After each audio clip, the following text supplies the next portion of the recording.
Hello, Hoomans and Puggies, and welcome to the Pug Life Show, brought to you by Pug Parties, because your pug deserves to be the best dressed at the party. And you can check out our outfits at pugparties.com. I'm your host, Donna, and with me are my puggy co-hosts, Rosie and Kenji. Now, Hoomans, have you ever wondered where pug parties come from? Or have you ever wondered what it's like to be surrounded by pug puppies? They're opening their eyes for the first time, they're taking their first wobbly steps, and they're biting you with their horrendously razor-sharp baby teeth. Well, you are in for a treat, because I'm talking to Joy Morgan from Benasi Park Pugs, who has bred pugs for more years than I think she'd like to admit to, and she's kindly agreed to answer all of my questions about what it's like breeding pugs and being the first pug mum to so many pug puppies. So before we zoom in, I want to remind you to subscribe to our newsletter in the show notes so you get advance notice of our next episode and much, much more. Hello, Joy. Thank you so much for joining us on the Pug Life Show. It is awesome to have you on the show today talking about breeding pugs and all things pug, I suppose, in reality. How are you? Thank you, Donna. Look, I'm great. My name is Joy, as you said, and I live out there in Yarra Glen. Oh, lovely. So I'm going to hop straight into it because I know that my listeners will be chafing at the bit to get the behind the scenes advice around what it's like breeding and being a pug mum to hundreds of pugs possibly in your time. Yes. So how long have you been breeding pugs? About 20 years or just over 20 years, Donna. Yes, that was about the time. Good Lord. And what inspired you to breed pugs? Well, funnily enough, we went to the Royal Melbourne show when my granddaughter was about 18 months old, at least, or might have been younger. And Kelly said, I want to buy a pug. And I said, oh, okay. So off we went to the show. And believe it or not, my daughter is an optometrist and she was working for Mark Trosky, who was the top cataract surgeon in Melbourne. And anyway, someone said, oh, you've got to be so careful that these dogs, their eyes fall out. And as we walked, I got to oh, my goodness gracious. And they said, that's probably not going to suit you. And I thought, oh. And so the long and the short of it goes, I walked out of there and I said to Kelly, I think if they're lovely. I think we'll get one.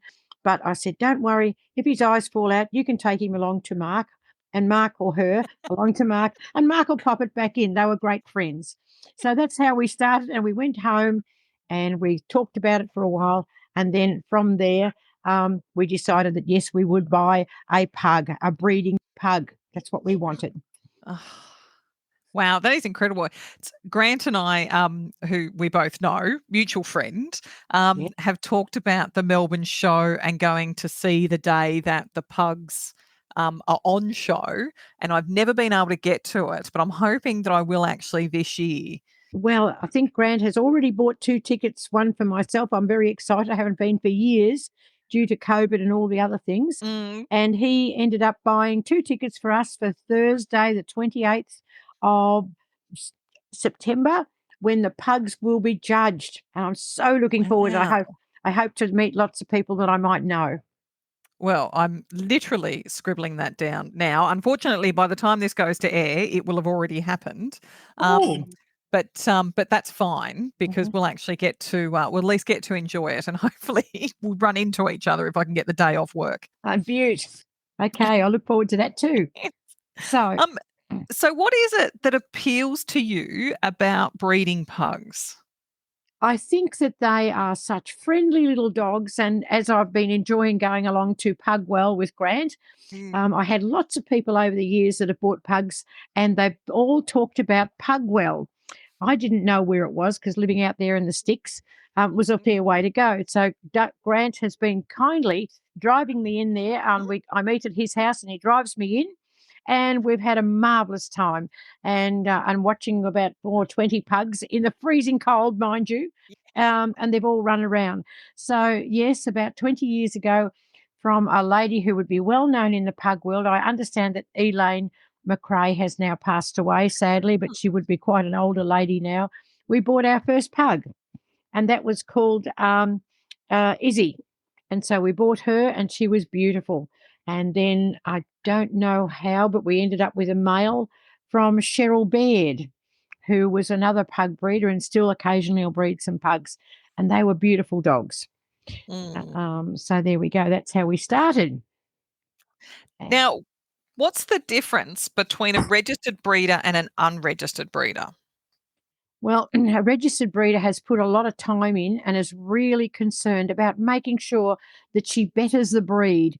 They must be, their eyes aren't popping out like you perhaps Mhm. occasionally would see one.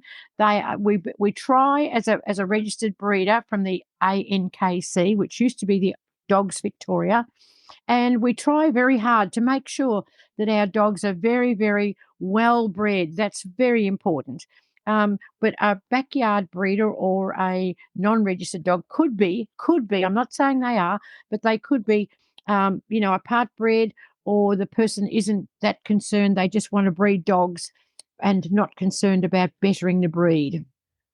Mm. Uh, So what is it that you have to do to register and maintain that registration? Because I think a lot of people just sort of think, you kind of feel like it's like your learner's license. You do a little bit of a test and you fill out in a form and you're forever a learner type thing. It's got yes. to be more than that. It has to be more than that, and you've got to make sure, as I said, that you're keeping your standard of your breed up. You're making sure that they're regularly checked by the vet and making sure. And I have used to go a long time ago over to Michael Bell, who's a very well-known veterinarian in the Craigieburn area and across there.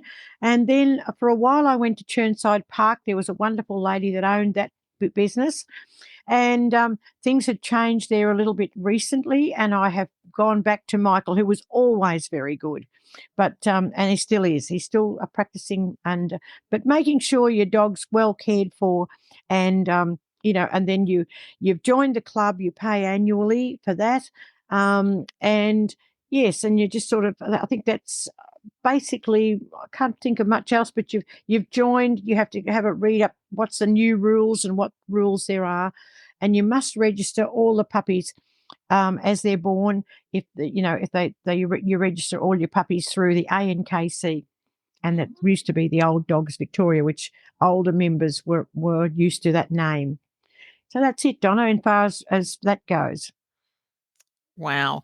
So what's the most difficult thing about breeding a pug? I mean, I could The I most could count on my hand the most difficult thing about all 5 of the pugs that I've had over the years. the most difficult thing is giving the pups to their new owners, and when the last one goes, literally, you give him a hug and you nearly have a tear rolling down your face because you Oh, know they're going to be well looked after. But it's still sad. You've still got the mum and the dad dogs, of course, but mm. we have to make sure they're going to good homes, which are made so many beautiful friends. I must admit, it's one good thing. That's why Grant, my last litter that I bred, Grant and his friend came over and they bought a pug each. And then Grant came back and he said, "Oh, he said, this one's so good." He said, "I want another one." I said, "Oh, no, you've got enough." He said, "Never enough pugs," which everyone will tell you, never enough pugs. So No. that's how come. But the hardest thing, as I said, is parting with them to their new homes, I think, puppies. Oh, look, I'm the same. I've started fostering this year, and our last one we've got one at the moment, Roxy, who will be with us for a little while longer. But our previous foster, little Maya, has just been adopted out, gone to her forever home, and we're so happy for her. But similarly, I do miss her. You Just do. That's what I they're mean. You so do actually. beautiful. You miss them. Yeah, that's it. Oh, so from if you can just give, I'm not talking about in depth, but just like a high level summary from birth, what happens with the pug puppies up until they go to their new family? Right. Now, the mummy dog's going to have the babies, and if you know what you're doing and you're very, very careful, they can be born naturally at home and at the breeder's property or wherever, like at mine, and you must keep them warm and making sure that they're nice and cozy and warm. And one thing that I have enjoyed doing is teaching people how to do this, because I'm in my 70s, get the later part of the 70s. And I enjoy teaching young people on what to do and how to look after a pup properly, feed it very good quality food, and making sure that they're very, very healthy. And worming is essential. Every Mm. fortnight after birth, I make sure that I worm them, and they are making sure that they're clean. The mummy dog's well looked after, and she's fed the top quality food as well. So, and then of course at 6 weeks, you have them injected with their C3 injection and the microchip. And then at 8 weeks and a little bit later, depending on the size of the pup, and most of my pups have been a good size, they go Mhm. off to their new homes. And they're all running around at that stage, and they've got absolutely the best little personalities. So when did they first open their eyes? About 8 to 10 days, you'll see this little slit coming. Oh, that's so Oh. exciting. And you get that excited, you go, "Oh, he's opened his eyes," and you tell everyone that, "Oh, guess what? They're 8 days old to 10 days old, and their eyes have opened," and that's fantastic. Oh, good Lord. And so from eyes open to Yeah, moving around, how many yeah. more days? Actually crawling around, and that would be about 2.5 to 3 weeks, and they start waddling around and walking. And at that stage, Mama Dog is she's sort of leaving them alone a bit, and she can go outside and have a run around with the other pugs. And Mm. yes, and as you know, they all like to. Grant's dogs love to be attention grabbing at that stage. They've already Uh-huh. started when they're babies. So there we go. That's what happens, and then they're but as I said, very, very important. And the first thing I say to the owners is make sure you well worm your puppy. Mm. Mm-hmm. So they're walking at around the 3-week mark. When do Round they about start their sorry? Yep, go for it. when they start what? Sorry, Donna. Walking at about or sorry, I should say crawling at about the 3-week mark. Yeah, and then actually running around at about 5 weeks, and 6 weeks they're completely mobile.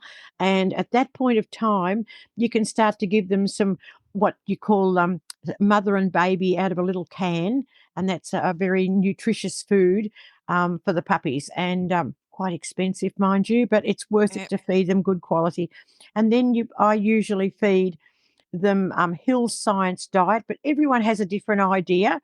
I Mhm. know that Black Hawk is another good brand, and Royal Canin another good. There are a few brands that Mm. I feel are quite good, and they have what they call small bites for small dogs. And first, you at about 3 or 4 weeks, you will start to give them that food, and they'll either lap it up or you can put it on your fingers and they'll eat it. And that's quite exciting. And then the next minute, you put them down and they start licking out of the bowl. And from there on, we go at about 8 weeks old, they're actually able to chew the little tiny, tiny bite, which is a little, biscuits they're called. Everyone calls them biscuits. Yeah. Mhm. Oh, that is incredible. So when do they start their rough and tumble? Because I think like I Eight see weeks, eight, videos, 8 eight weeks, I just weeks, think they're and gorgeous. they're fighting and pushing one another, and yeah, and that's a very exciting time of life. And at that point of time, they have now been advertised, and people are ringing up to say, or if they're not advertised, I used to get most of mine from referrals, a lot of them, because as I said, I bred a nice dog, and people would say, "Oh, when you get another litter, can I get a puppy?" Mhm. And they were all excited, and I was one of those people that a lot of them won't allow the people to come to the house when they've got the babies, and they'll wait until they're 6 or 8 weeks old, and then you might go over and have a look at them. I encourage my buyers as soon as they want a puppy's born. Yes, I want the puppy. Well, bring the children over, enjoy the time, sit on the floor, and I teach the little children how to look after a puppy and what to do, and we talk about it. And the kids are so excited by the time it's 8 weeks old, they literally dance in the door.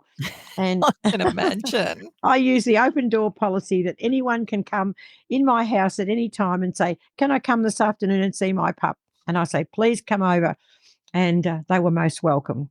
Oh, that's wonderful. It's a great way to start socializing the puppies. Oh, for sure. Because admittedly, like smelling you all day long, they'd be just sort of like, "I'm a bit bored with that. I need a new human to and, smell and to." and there's one thing that pugs love. They love children. You would know that Yes. that the kids seem to be their size, And, of course, you have to be so, so careful. And I used to say to them, now, look, the children have to sit on the floor when they come and the puppy comes to them and all that sort of thing. And as of not picking the dog up and walking around and they jump out of your hand and perhaps fall, we don't need accidents. No. So at 6 weeks, as I said, the vet comes, or sometimes the vet will come to the house. Other times I take the puppies to the vet where they get their complete check over and they get their heart monitor done to see whether they've got any problems with their heart. Very rarely, very, very rarely did I ever get a number one heart murmur. I would nearly have a fit. But now, as they got, as I got further into it, very rarely they'd have a heart problem. And those heart, the heart, whatever I said the name before, I've forgotten what it was. Murmur. They actually 99.9% will grow out of that. So you mustn't worry about that. If it's a 1 or a 2, they will grow out of it. And the vets check that, give them their microchip and their C3, and then 1 month later they go back and they get their second needle, and another month later they get their third needle, and then they can go out and join all the other pugs at Pugwell. Yes, most important. 3 needles and off you go to Pugwell. So that's beautiful. Or Pug City. Or Pug City, of course. Any of them. I think we've got about 10 different pug play groups around Melbourne alone. That's what I'm hearing about this, and I have been to 2. I've been to Pug Well, and I've been to Pug City, and I think that's where we met first, and it was such a thrill that day, and it was cold, wasn't it? But it was cold, but it was at least sunny. It was sunny, and it was beautiful. Yep. Oh, that was beautiful. So, we were talking about the puppies eating solid food before, but in the early days, how often are they feeding? I'm always fascinated because I hear different stories, like it's every 2 hours or it's every hour, and you're up all night. And that's a little bit possible in the very early days. Oof. And I have what you and I or anyone would to keep those puppies warm when they first get born. I have them in literally you and I might call it like a lizard cage with a warm lamp on top of it. Mm-hmm. And I leave them in there, and then their mum is in a smaller, like a baby crib. And that's easy for the mummy because she's got them confined. Otherwise they might climb away and get cold. So keeping the babies warm is very important. And but look, anyone that would like to know anything about breeding pugs, I don't know, but I'm very, very happy to teach anyone. I've just had a friend have a French bulldog, and she thought the vet said it's having 6. She rang me up and she was crying and she said, I've got 10 puppies and I live in Colac. And so I said, I've nursed her through that for the last 4 days, and the pups are they're drinking 3 ml of drink about every 2 hours, and you take the puppies go on and they suck from mum, and you have to make sure that all that's going well. And the pups are doing well, and most people, I'd say to them, weigh them, because then they've had their drink, and make sure they've been to the toilet. But then by that stage, mum's licking them like crazy, and they would suck for about 6 to 8 minutes at the most, and then they fall to sleep and they drop off the booby and fall to sleep. But they are beautiful, Donna, and they really are lovely little dogs to breed. They'd be the most favourite dog for me ever. Oh, absolutely. Ever since I saw Milo and Otis as a kid, had to be pugs. I grew up with hunting dogs, so I am completely different to the rest of my family. What do they have? What sort of hunting dogs do your family like? Spaniels, so retrievers more than anything else. Oh yes, yes. I've just had Roxy jump off my lap, so but the sounds of it, yes. And everyone's at the door to my office barking, so they've obviously heard someone or something. Oh, they've probably heard Grant's dogs huffing and puffing and jumping around here. So that's beautiful. I know it's like a war over the microphone. Oh, yeah, I know. But no, so I'm over here with Grant now with his dogs, because I'm not good on the computer. I'm in my 70s, later part of that 70. And so it's been very enjoyable going down to Pugwell, and I'm so excited I don't know when Pug-a-ween is, but I'm so excited. Grant's been telling me about Pug-a-ween and they're all dressing up. There's so much. It is such a great day. Oh, the 29th of October. Yes. Wow. So that's not far away. So looking No. forward to going there. So that'll be beaut. Oh, absolutely. The some of the costumes are just incredible. What Yes. people come up with is just amazing. That's great. I'm so looking forward to that. Oh, yes. So so I've only ever had rescues. I've never had a pug puppy. So if Oh. I was an aspiring pug parent, Mhm, looking for a breeder, mhm. what would be the things that I should be asking a potential breeder before I commit to buying a pug? Okay. Well, you would first say, "Are you a registered breeder?" And that person's going to say yes or no. And you'd say, well, you'd like to be with someone that is a registered breeder because you know that they've sort of, they want to breed for better puppies. And and also, how old the puppies, when I pick up my puppy, how old would it be? And most people will say 8 weeks or 9 weeks, depending on how big the puppy is and if it's managing to survive on its own. And you think, but the other important thing is to say, can I get a lifetime support from the breeder? And most breeders will say yes, hopefully, yes. And as I said to you, I've made so many beautiful friends because I either perhaps mind their pug when they go up to mum's for Christmas or something like that, or they just want some advice. And if they want to breed, I don't say don't do it. I think to myself, it's there. If that's what they'd like to do, breed a better puppy, that's great too. Is it normal for somebody to sign a contract? I've sort of heard varying stories. Some breeders do, some breeders don't. Well, if I was a little bit concerned that the owner might be a little bit different, meaning that they're not able to cope and you were worried about what's going to happen. But very rarely did I ever get them to sign a contract because I believe that if that person has a problem with the dog, they'll come back to me and they'll say to me, and touch wood, I have never had to return any money for a pug that's got sick. And if they did ring me and say something was wrong, I would happily return their money and give them another puppy. But touch wood, 20 years, Donna, and I've Mm. never had to do it quite yet. And so, yeah, so that's where we're at. And what else would you ask? Making sure that the person hasn't got 45 dogs, all different varieties running around. As I Mhm. said, they can come to my home at any time and they could see the puppies and the mummy and the daddy dog. Lovely. The Now I've heard purchase prices vary.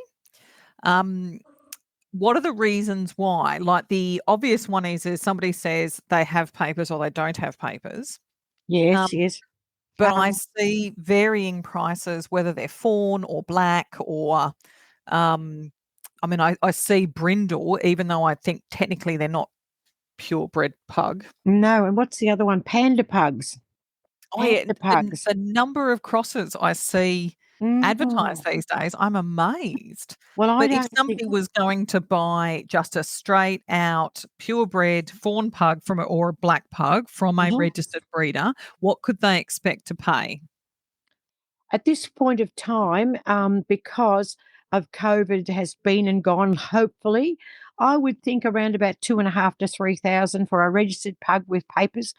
At this point of time, that's 2023. That would be terrific. And I think during COVID, I didn't put my price up, but it was everybody wanted a dog. Everybody would, Mm, you were waiting lists and all sorts of things. But everything went smoothly for us, and we had a very, very lot of happy people. Um, and I think for a while in COVID, I didn't breed because the people could not come out to have a look at them. They were confined to their homes. That's why there was a waiting list. And mm, people, when they could come out, they were coming, when COVID was over, pugs sort of came, the breeders were able to breed and people were happy and they could fill their waiting lists. mm, Presently, I'm not sure. I don't think there's, of course, everyone went crazy about breeding French bulldogs.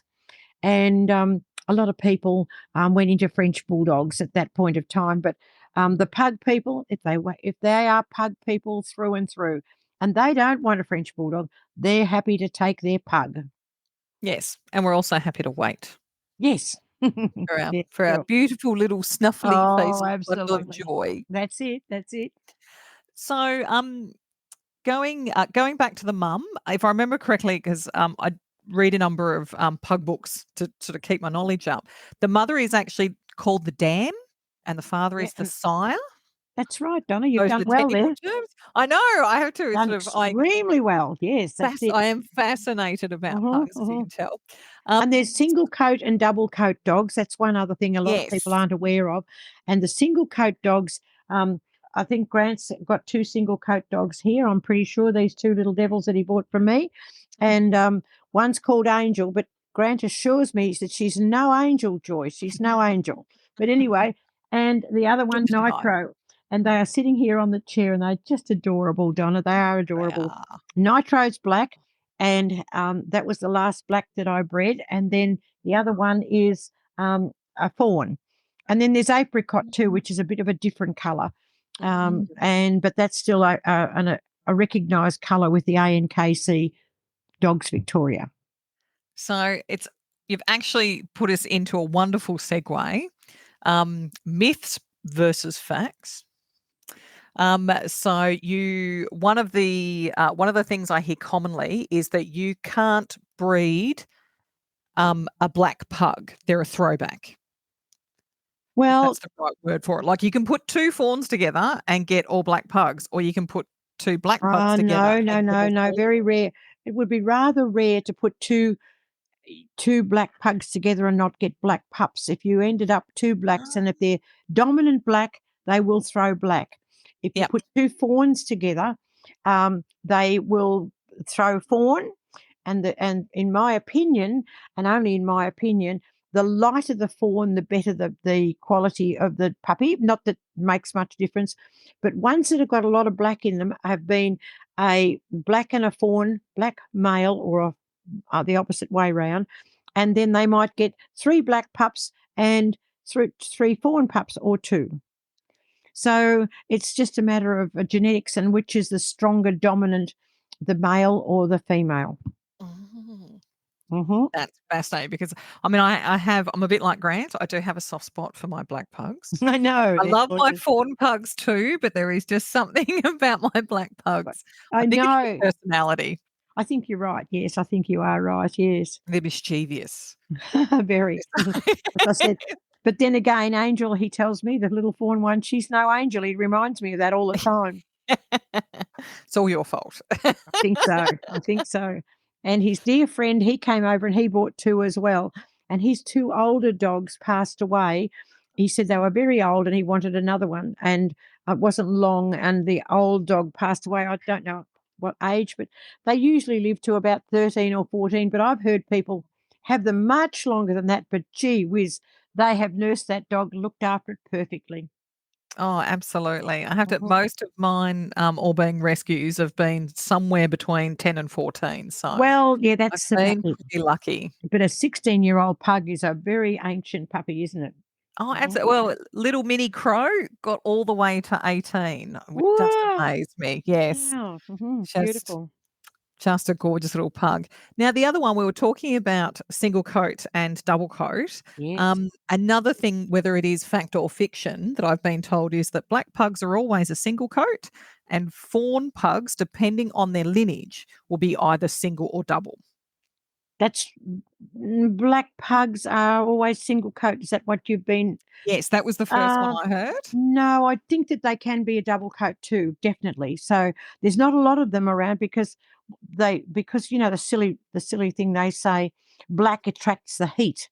And of course that's Mm, one other thing you have to be very, very careful of with your pugs and mm, your short what you call squishy face dogs, is the heat. And they do not like that. You don't ever leave them out on a day when it says it's going to be 38 or 20, 30, 28, 30 it's up just to cruel. 40. Dog is definitely kept inside and definitely with the air conditioner on.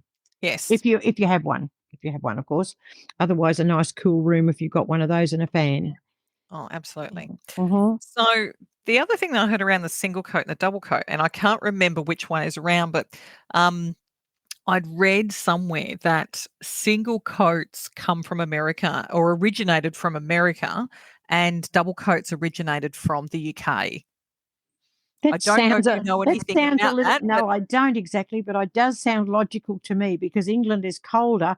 America overall would be warmer, wouldn't it? mm, That's possibly why, but, um, there's not, the double coat's the other thing that most people love, a single coat. They're not losing as much fur.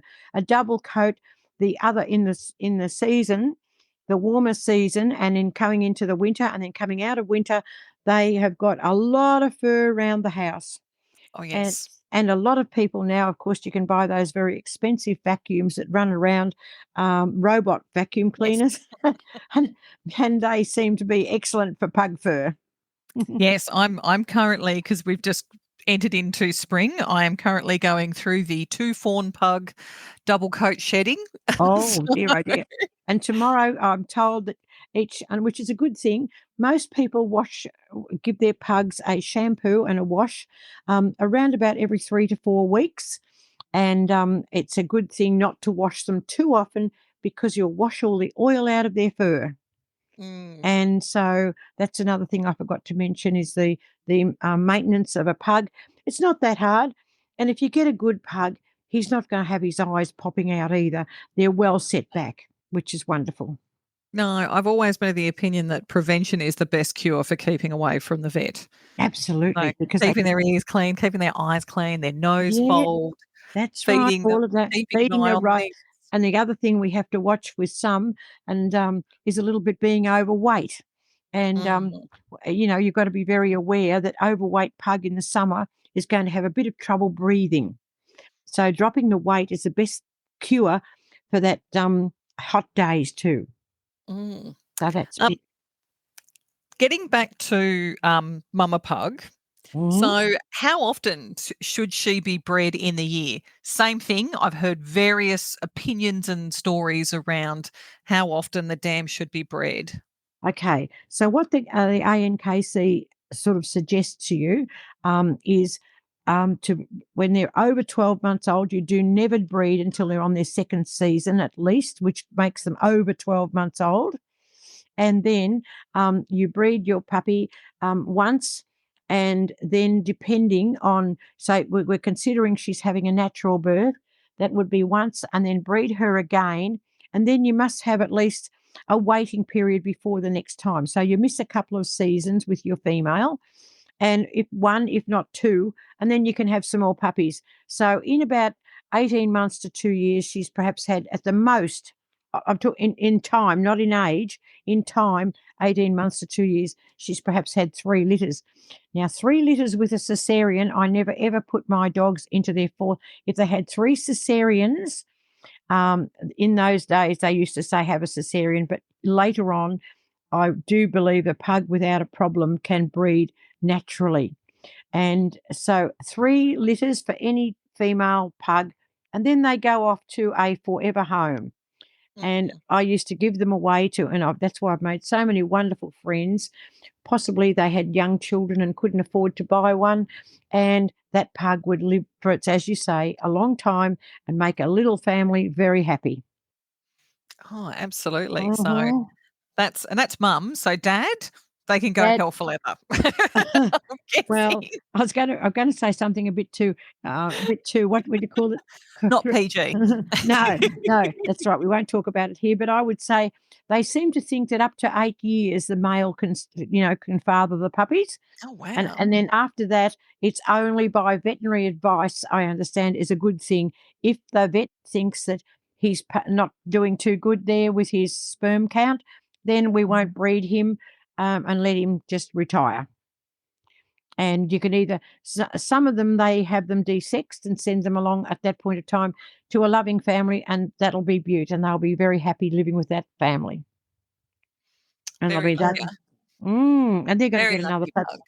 yeah, another 8 or 10 years. And most people love their dog to death, and we know a lot of people, and as I said, a lot of my friends I could name them that have got a pug from me, and they're so happy. And then all of a sudden pops up, and here we go. Oh, this is my little dog. She's now 10. She's now 12. And then people will come back and buy a pug from the breeder if they're still doing that after their first pug passes away. And I was at that stage a while ago when the first pugs had passed away and they've bought another one.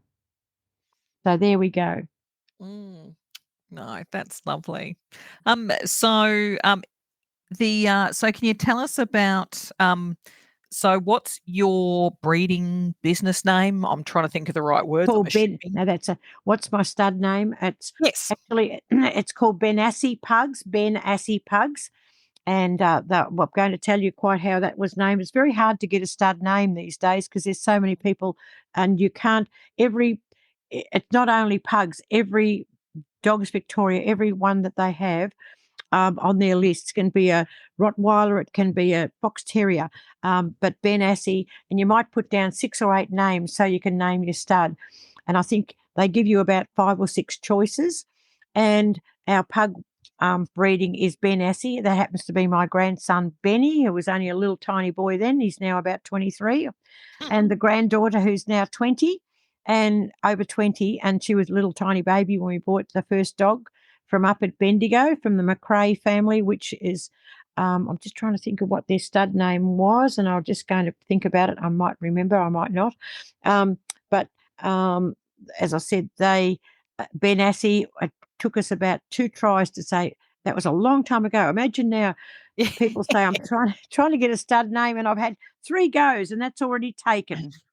So there we go. But Benasi Pugs, and that's a name that my daughter is the breeder, and I'm the one that minds all the baby dogs and the mama dogs sometimes. Yep. It's a family business. Well and truly. Well, sort of, yes. Yeah, because of course when you work full time, as you know, having baby pugs doesn't work exactly too well either, does it? Oh yeah, they never come at the most appropriate time. No, and then you must be home when they're born for the first couple of weeks. Yes, until mum's not going to squash them and very important. After much, I'm jumping from one thing to the other, and my apologies for that.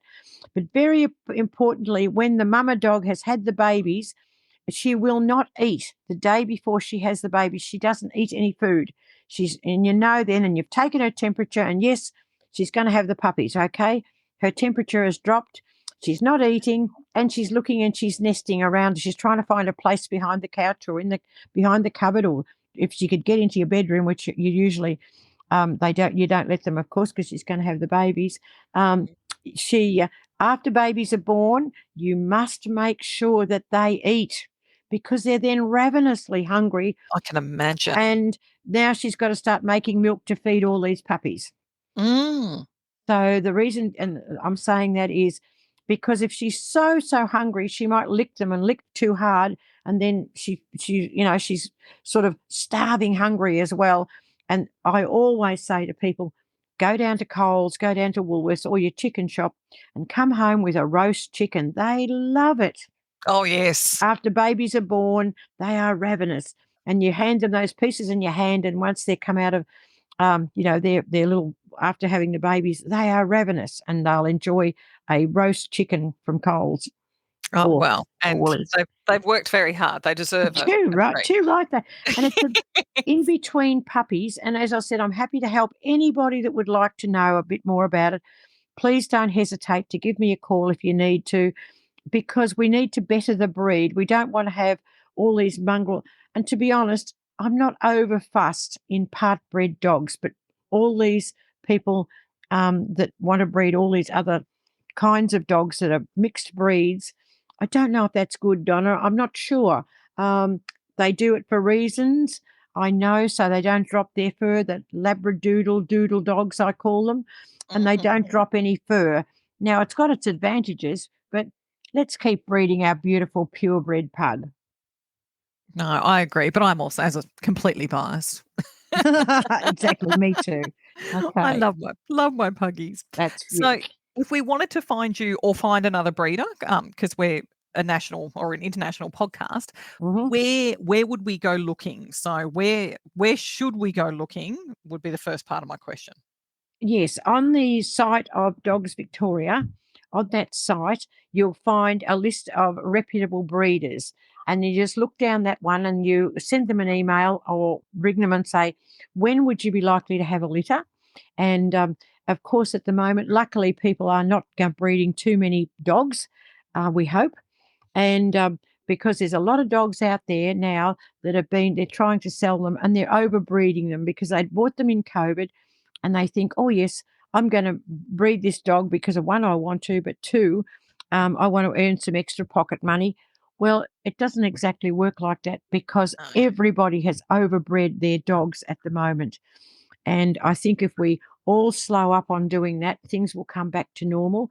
And with the economy the way it is, and all those people that have a mortgage because they're buying their home or renting, whatever, they're finding it hard to put food on the table. Some, not all, of course. And the mortgage is creeping up too. So they've all got to be careful. And dog food is jumping through the roof, of course. Mhm. And so we have to think, well, we've got to slow up on the breeding side of things. But yes, look for a reputable breeder. And there's lots of sites out there that tell you about reputable breeders. And be very careful. There's another thing we must be so careful of is scammers. And please, I don't want to bring that home to anyone. I'm glad you're mentioning it because it was going to be my next question. Where do you Um, not go to you, find a breeder? well, you just don't go out onto some site that sort of that says they've got pugs. In my opinion, Donna, unless they're a reputable breeder, that's a listed reputable breeder, and they're interstate, don't buy interstate unless they're a reputable breeder and someone can recommend them. I'm suggesting you buy locally within Victoria, even if you've got to get in the car and go for a drive. Please do, and make sure you get a proper receipt and that person, it's not, you're not meeting, and I was very much against that. Oh, look, I don't want them coming to my house. I'm going to take them down the park and they can look at the puppy at the park. No, go to the ladies, how the man that's breeding the puppies, go to their home. Make sure that they are genuine. And as a matter of fact, I do know up in Sydney and back of New South Wales and probably in Victoria too, there's possibly breeders out there that are breeding up in a shed and Oh, would, yes. and that person from Victoria, I can name one, but I will not do it. He goes up there and he buys the whole litter of the puppies and he brings them to Melbourne and he registered all these and says he's bred them himself. And um, he hasn't bred them himself. And that's, we have to be very careful. You go to that house and you say, oh, yes, that's all right. I can see mummy dog. I can see daddy dog. And yes, these are the puppies. But you must, in my opinion, take the drive and have a look. A little bit of effort goes a long way in the long run. Oh, yes. And so many people over COVID were scammed. Let me tell you, I'm not surprised. there's a lot. And we even, even the silliest things, they're starting to do that now. And people, just got to be so aware, don't you, of what's going on out there these days. No, absolutely. So a couple of websites, if people aren't Victoria based, are Dogs Australia, Dogs Online, or Perfect Pets. Absolutely. And steer clear of online trading like Gumtree and those sort of places where, although they're technically a legitimate trading organisation, dogs that are being sold on there are more than likely, if they're not a scam, they've been backyard bred. That's I sort of think, what I hear.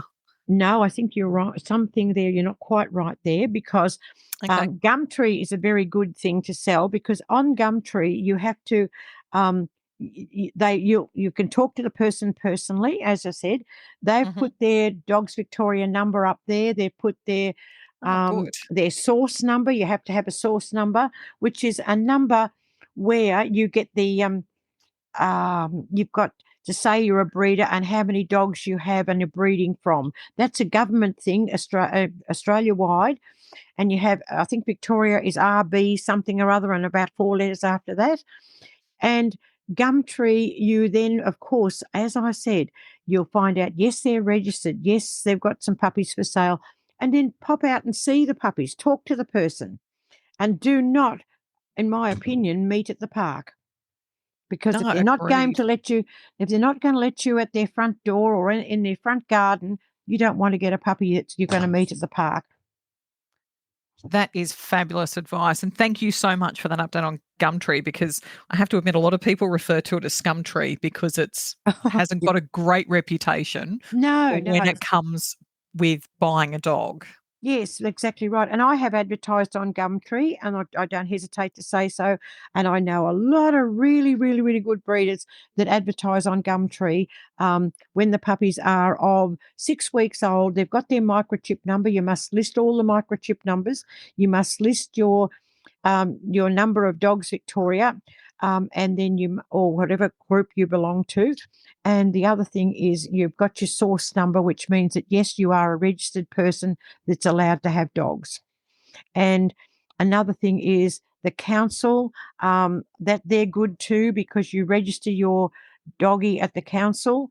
And if you are a registered breeder, you're not paying $200 or $300 for an entire dog. So all the registered puppies, when you're a breeder, one good thing, they know and they list you down, and you don't pay. I think you pay $50 to register your dog if you're a registered breeder, and you have got an entire dog. It's $50. Sorry, it's gone up this month, this month, to $50 per annual, and they send you out reminders and say, your dog's due for its $50 again. Please send me some money, and we do. So, but no, great fun, Donna. It's been a fabulous talking to you. Is there any more questions you would like to ask, or if anyone would like to ask them, I'm sure I'm happy to answer. That is, I'm spent, Joy. You have literally answered every possible question that I have always wondered about breeding, which is wonderful. Thank you so much for coming on the podcast. I am certain that there will be people who are going to have more questions, especially if they're considering getting a puppy for the first time ever. Absolutely. And most happy to help. I will make sure that I put your stud name, now that I know the right word, into our show notes, so people can find you, and then they can send you an email. Otherwise, they can also leave their comments in our Facebook group, and I can pass them on, and then we can share the answers, because I'm sure that there are plenty of questions that people have that I haven't even come close to thinking about. Oh, look, there's lots. As I said, Donna, breeding dogs, it's an endless amount of questions. And as I said, I'm happy to help as many people as would like to be helped. I'm actually having a little break, and my daughter, we're having a few, my time of life, I've decided to take a few holidays, and which has been great. And I must admit, I've just come back from a little holiday, which was 3 weeks in America. And I'll tell you what, there was a lot of pugs we saw in America. And they all love them over there. And then I don't think there will be any at my next holiday in January in Antarctica. It might be too cold, I think. Way too cold for the puppies. I think so. Okay. But lovely to talk to you, Donna. Anyone that wants to know anything, Benasi Pugs, and we've bred some beautiful dogs. Thank you so much, Joy. No worries, Donna. Thank you, and lovely to talk to you. Bye-bye now. You too. Bye. Bye. Now, I don't know about you humans, but I think Joy managed to answer every question I think I've ever had about breeding pug puppies. And if I ever decide to buy a pug instead of adopting, I'll know what to look out for and what questions to ask. And on that note, we'd love for you to share your pug puppy stories, or even a photo of your puggy when they were just a little ball of fur, over in our Facebook group, Living the Pug Life. There is nothing like a pug puppy photo or video to brighten your day. And if you liked the episode, or you think someone else might enjoy it, please share the episode and leave a review with your favourite podcast host, so more Pug Pawrents can find us and join in on the fun. It only takes a couple of seconds to give us a 5-star review, and it goes a long way to helping other Pug Pawrents find us on their podcast host. So until next time, thank you for joining us. Have a pawsome week, and humans, be generous with the snackies.